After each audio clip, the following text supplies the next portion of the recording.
喺我哋嘅世界入邊，唔講道義、唔守本分，係唔可以生存落。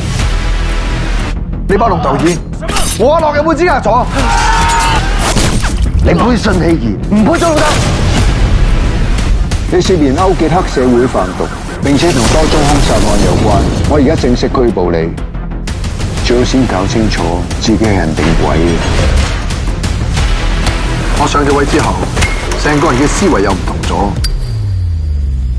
想知道閣下打算點行？幫我洗底，我要從政。我哋呢個 party 有我哋呢個位，係因為我睇好你，真係唔係冇你唔得。你係咪嚇懵咗啊？狼來不聽，那唔怕死啊？夠膽踩紅線嘅人就唔怕死。